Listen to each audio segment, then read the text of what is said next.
Anyway, I'll say a few extemporaneous comments about the plan. It's to help us focus on conserving things that are of high value, not just conserving things because they might be available. And I think it's particularly important since we're pretty near build-out in this town. And we need to be very conscious of conserving the good stuff. And so this plan takes a look at some GIS files of things like where wetlands are and wildlife corridors and that sort of thing, puts them all together and comes up with a color-coded map, which if this ever works, I want the TV feed for people at home. Anyway, let me forget the people at home. To get there, there you are. Okay. Now it's up. To get to the online version of the plan, you start on the town's website. You go to Conservation Commission, right down there. On our Conservation Commission page, you'll see a Land Conservation Plan of 2022. Click on that. And then the third link there is Draft Plan Files. And it gets you to this nifty web page with a green background. So you know if you have a green background, you're in the right place. And what you'll see here is each section with a line between sections, and there's always a entry called current file, and then a link in ink. The links are this mauve color, and that will get you to the current file for that section. Are those PDFs? These are PDF files.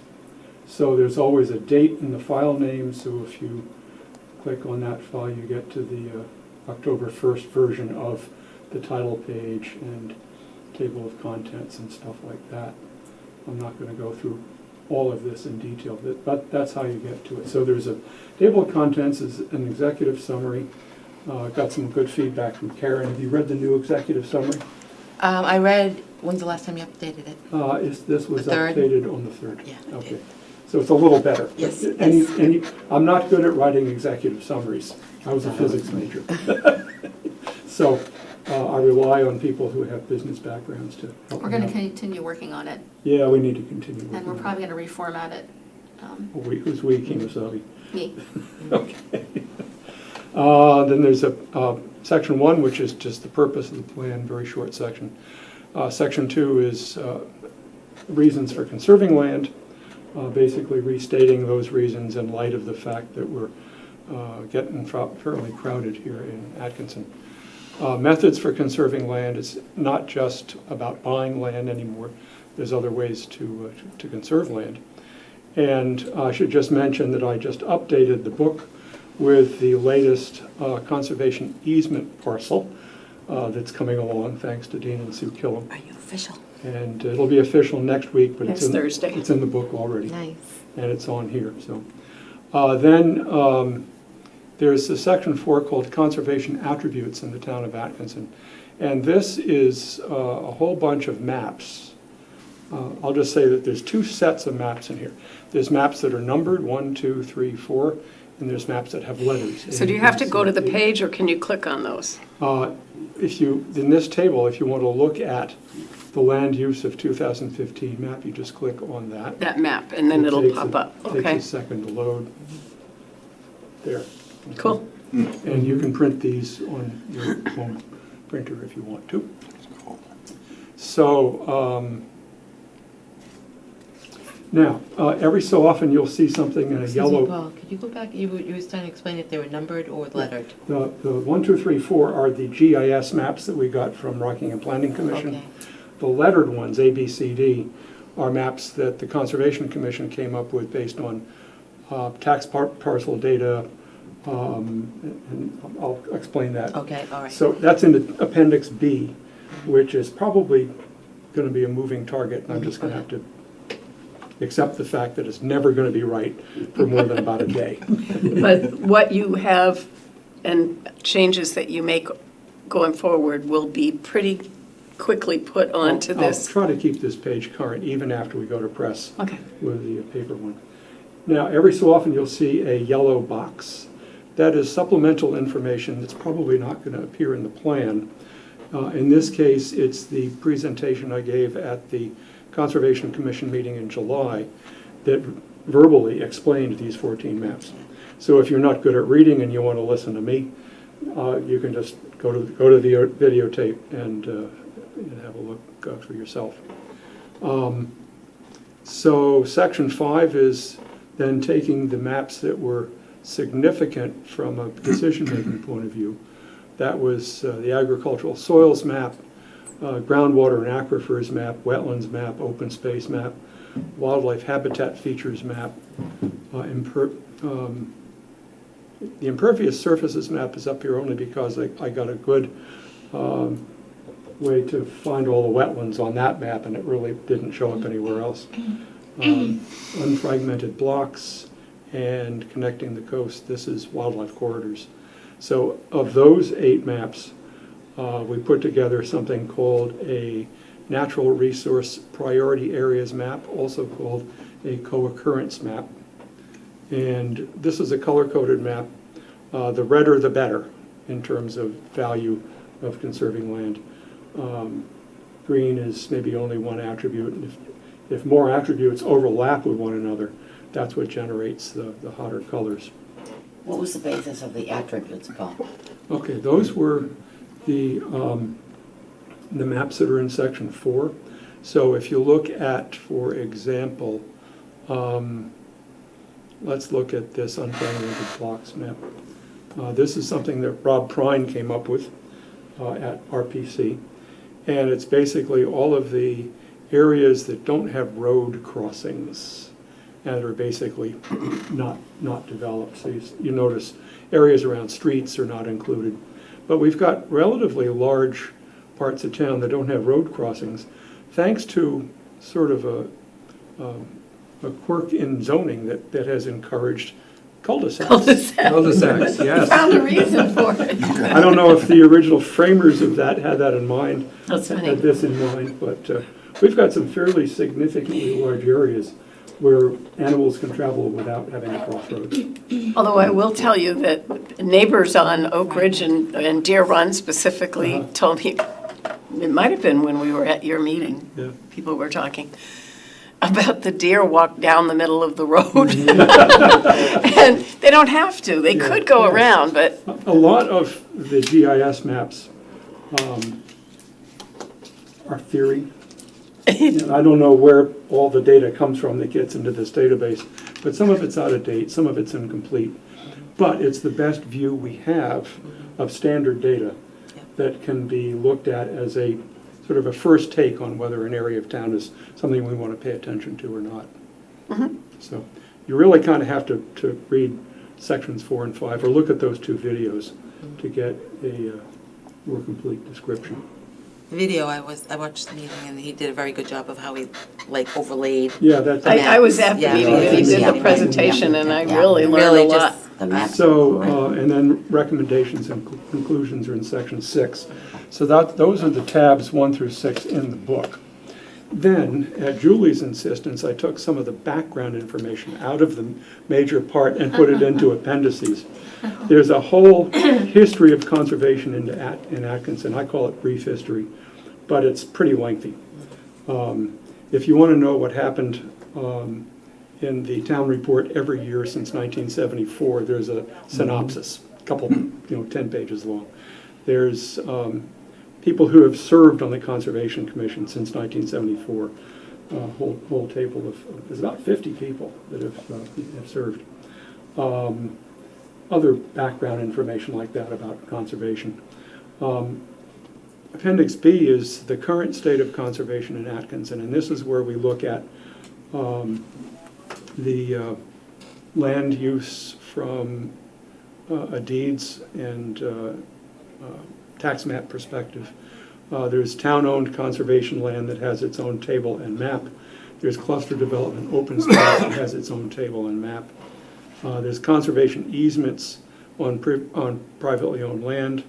And let me just pull this up because we have now the newest easement, which is going to be official next week, called the Killam easement, which has more than doubled the amount of acres we have under easement that's privately owned. And that has a map that goes with it. So basically, these are table map pairs based on locally derived data. These are from deeds, the first three maps. So there's the Killam easement. The reason for the pink shading is those are actually polka dots, and that means a third party holds the easement. The bluish, greenish shading is actually polka dots, meaning the town holds. Town owns it, Holds it. or holds the easement. Right. So, you know, this is an area that I think maybe the master plan update committee might like to dive into this, and if you folks want me to come and talk about this data at one of your meetings, you know, I'd be happy to do that. Oh, is there a compiled map with all of the conservation easements on There, it? there is a compiled map, which is not in the book, but it's this Atkinson at a glance map, which is really enormous. And that's kind of everything hitting you in the face all at once. That's the map that you had when we. So that's all clusters and Yellow is town. yellow is cluster, open space. Green is town-owned conservation land. The pinkish color is municipal land. The little black parcels are town-owned but not under conservation. Mostly they're land that was either left over from a development like down here, or land that was taken for non-payment of taxes that just hasn't been auctioned off yet. Let's see, the prime wetlands are in here in blue. And if you look real carefully on this map, this tax map boundaries, but you gotta kind of blow it up. Oh, really? Yeah. Blow it up to see it. That's really a really useful map. Yep, thank you. Thank you. One of my COVID hobbies, my COVID quarantine hobbies was to go look all this data up. So a couple of things that are not going to be in the book. There's a map up in the front of Appendix B, which has had now 2 updates since the first of the month. And it's basically an analysis of how land is used in Atkinson.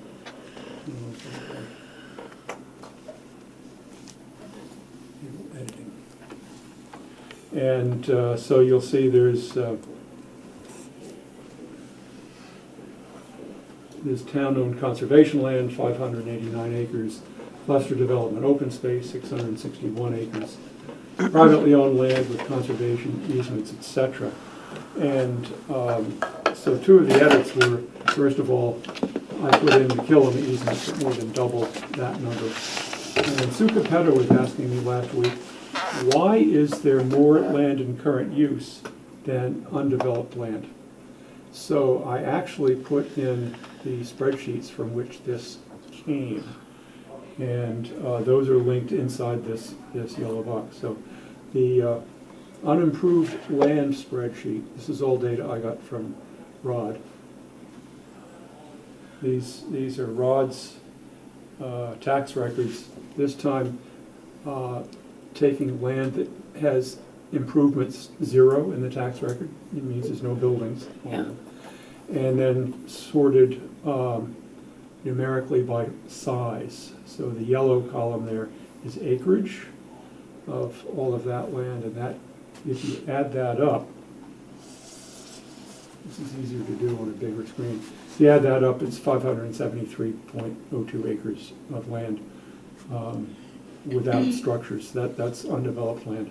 Current use land includes some land which is developed, but part of it is in current use. So there's somebody with a large yard. Yeah, well, like our property. Yeah. So that's why the numbers were different. It's just because I was just going from the tax records. So if anybody like the master plan committee wants to start sorting this data, it's all there.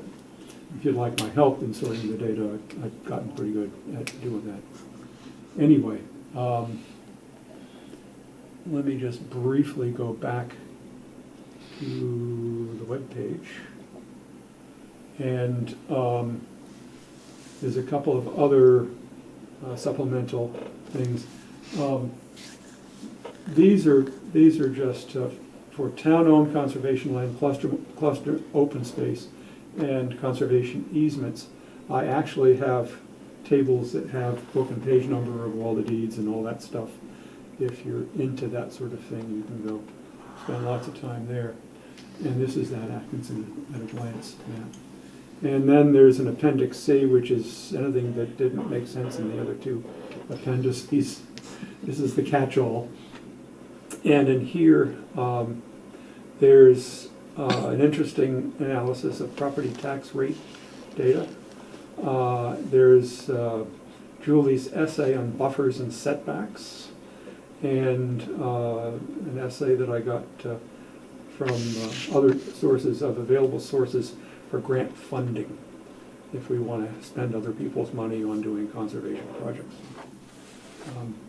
That is a brief tour.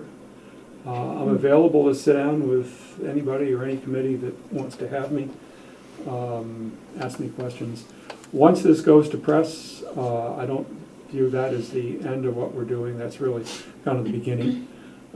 If people want to have more conversations about this or ask me to explain things, or I've already resigned myself to the fact that this will never be right or complete. Well, you hope that it changes a lot. Yeah, hope it does, and I keep finding things that I did wrong before, and I update them. And I'm going to reach a point of diminishing returns here pretty quickly. So we've just decided to have a 3-week period to get input from the public. Best way to send input is email to the Conservation Commission site, or if you want to have a more lengthy discussion, we can agree to meet and we'll pull the book out and have a look at it and get feedback that way. And people at home are invited to do that too. So. Good job. Congratulations. Great. Excellent. Closer than we've ever been. I mean, that book is like two inches thick. Yeah, and we'll eventually print it double-sided probably, but this is the best I can Does that do. have the maps in it? Was that? Does that have the maps in it? Yeah. Yeah, so it's thicker because it's got a. Because it, Yeah. yeah, lots of thick maps. papers. And they're kind of folded Yep. Yeah. doubly, so Yeah. it makes it look Amazing thicker amount of than it work. really is. Yeah, it is. Yeah, it is. And Fantastic. Yep. you ready to go back to I'm ready to the, go back. Dave, you can take me down. I, just for anybody that's interested in conservation and the process, I've gotten educated in the last 3 years, and I know you have too. And it just never ceases to amaze me how much work goes into getting the land to become conserved. Because, and I'm thinking about your little site walk the other day, Yeah. which is meeting people from an agency of the government of New Hampshire to get their buy-in They're so right. that maybe they can issue you Some money. some funding, but they don't make those decisions until November. Yeah, And you were dead- you're doing all this background work. You've already spent all that time negotiating with the landowner and organizing how to get there, your little roadmap, but it's going to take They were you dead-faced poker players. I couldn't. 2 I or couldn't 3 do that. years to complete that roadmap. Yeah. It's just, We actually started, this is Debbie Lang's land at the end of Nightland. And we've been talking seriously with Debbie since before COVID. And Right. so it is, and informally for a decade before that, so right. that's sort of how long it Yeah, takes. and I was talking to my husband about our project this morning, and I said, from the concept where we would sit on the deck and say, wouldn't it be nice if, to next week is more than 4 years. I mean, there's a lot of work goes into what you're all trying to accomplish. So accolades, but, maybe that interests somebody and they want to come help you because. Yeah.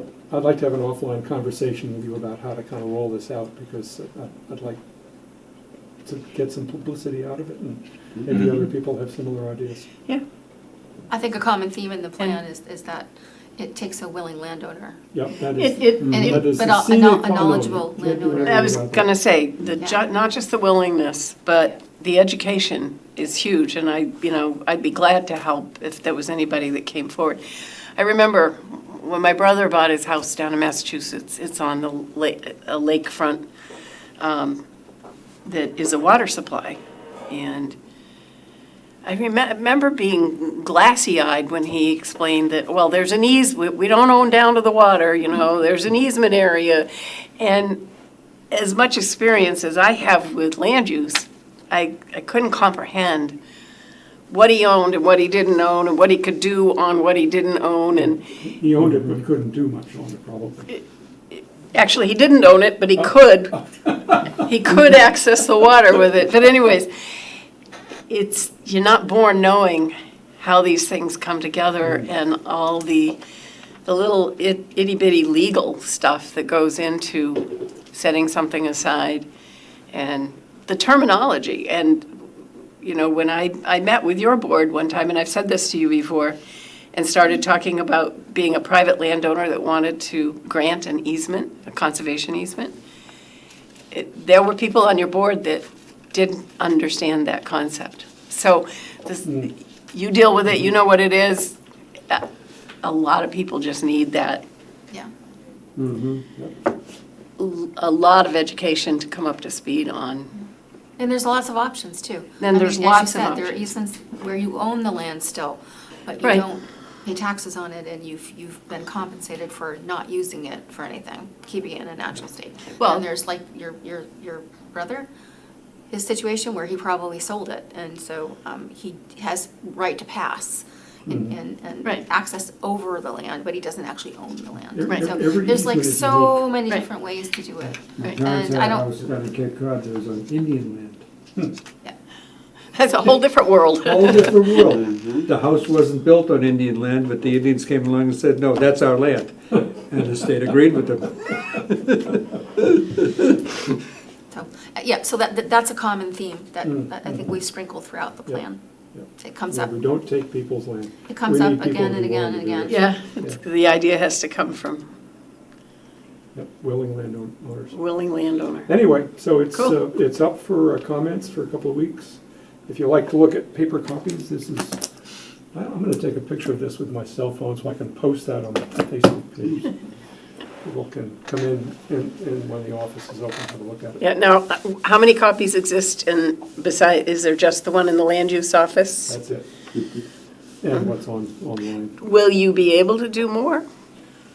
And if Maybe I- one for if the I can buy library? some more ink for my picture. Oh, gosh. Yeah, colored ink, right. I think Yeah. when it's final, when It's it's, final, there'll be 4 or 5 or 6 He'll be- copies. Yeah, I mean, I think it would be great to have one at the library so that young people might be more inclined to access it. Yep. I think we all got it a few days ago. Did Yeah. we get it Monday or Tuesday? Yeah. In email fashion. Yeah. It was in the newsletter, but if you don't happen to have the newsletter, you can get to it through the, Did the town also send it out to all the emails that they have on file? Just the information. whoever they have for their town newsletter. In the newsletter. In the newsletter? Yeah. Okay. Because I've been saving it. I mean, I opened it 3 times today, started on it, printed one thing, and I just That too would have distracted. been I wanna probably sent through go Sue. Yeah, I want to, or Sue sent it to us. I didn't know the appendix. Yeah, I want to take some time and look at I it keep when up I with can. It's fascinating. It is fascinating. I spent I Yeah. mean, I haven't read every Yeah. word. looking through it. Just, Okay. I mean, the maps, you Yeah. could spend hours Yes. digesting what's in them. Yes, they're For sure. tremendous asset to the boards. And I think anything that Paul can do in presentations and getting that out on the TV, I mean, you have a great voice to listen to, and you know your stuff. I'm waiting to go through it when I can enjoy it. Yeah, Have a glass of wine or a beer first. yeah. It might be stronger than that. Maybe you, but No, it is fascinating. good job. Good stuff, yeah, absolutely. Excellent.